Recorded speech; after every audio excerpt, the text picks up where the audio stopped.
If you're watching someone with cancer lose weight and everyone keeps saying, just eat more, stop.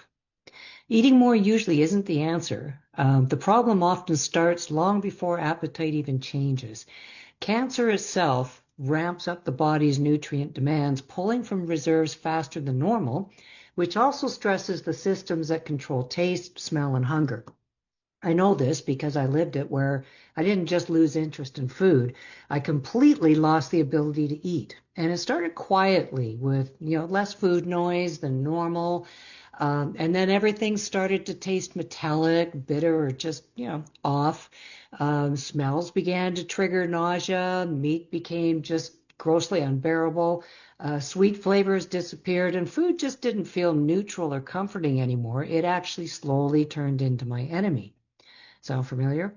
My people who've been, looking out for me, they kept urging me to just try eating this, that, and the other thing, not realizing that every bite was already a losing battle. And I remember looking at, favorite meals and feeling just completely defeated because I couldn't even take a single bite. That sense of helplessness, it sticks with you forever. And here's the part that almost no one explains. Taste and appetite aren't just preferences, they're signals from our brain that we receive from taste buds and smell receptors. One nutrient that plays a key role is zinc, and low zinc can contribute to why these taste signals start to fail. Usually, taste changes come first, metallic, bitter, or off, followed by altered smell, where familiar aromas suddenly become very unpleasant or even flat out nauseating. Appetite loss usually comes next because, well, when the taste and smell signals are disrupted, the brain doesn't get the usual cues that it's time to eat. That sequence, taste first, smell next, then appetite, it can all accelerate weight loss in a sudden and confusing way, even if someone has been eating enough in the past. Eating becomes unbearable, absorption can be impaired, inflammation increases demand, and treatments like chemotherapy and radiation add stress. And stress itself can also affect zinc, taste, appetite signaling, and it all makes the cycle worse. Throw in chemo, which also pulls from the body's nutrient reserves. That's going to leave your normal tissue struggling. So all of these factors put together, cancer, chemo, stress, nutritional deficiencies, and probably more, they all disrupt taste, appetite, and digestion faster than anyone expects.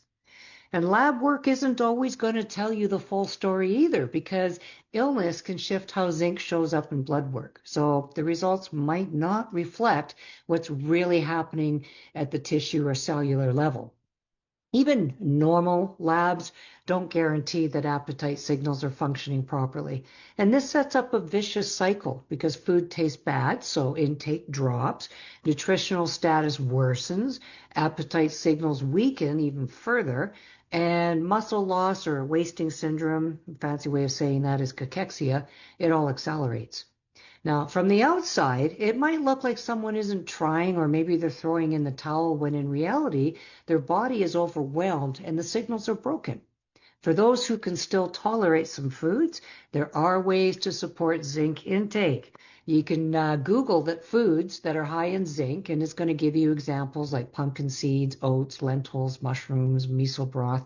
And pairing those with vitamin C rich foods like citrus or parsley can really help to improve the absorption of the zinc. Now keep in mind, this is preventative, but once appetite has collapsed and eating isn't possible, these strategies are no longer an option. That's why supporting the signal itself as early as possible really matters. Managing stress as much as possible can also help preserve zinc and support taste and appetite signals, even if it won't fix anything. Short-term zinc supplementation can sometimes help with taste and appetite signals, recover enough for food to become tolerable again. But the form and dose of supplementing that zinc matters. Zinc, now I'm going to try hard not to mess up these words because I don't say them very often. Zinc picolinate or bisglycinate are usually better tolerated than zinc oxide or gluconate. For most nutrition literature that's out there, it usually suggests around 30 to 50 milligrams a day, typically with food to help reduce stomach upset. Now, zinc isn't a cure or a promise and is not for long-term use without guidance. Taken incorrectly, it can even worsen nausea or interfere with other minerals or medications. So always discuss supplementation with your healthcare provider. Always. Okay. Now, for caregivers, noticing the early signs like taste changes, smell distortion, reluctance to eat, sudden nausea with familiar foods can help you to understand what's happening while there's still time to act. For patients, remember, this isn't your fault. It's not because of something you're doing wrong. Your body is overwhelmed. The signal's impaired, and it's okay. You have options. Having been through all sorts of deficiencies myself during my experience and not being able to eat food to replace them, I've been sharing what worked for me and many others in my guide that shows how I got the nutrients my body needed when eating wasn't possible. Also, how I avoided pill overload and how I supported my body when food just wasn't an option anymore. Sometimes the body needs extra support for the signal first, and recognizing that can change how we help and how we feel about ourselves in the process. Now, if you'd like my step-by-step guide for supporting your body when eating isn't possible, comment the word fuel and I'll make sure that you get it. Just remember to watch for my reply so that we can make sure that happens for you.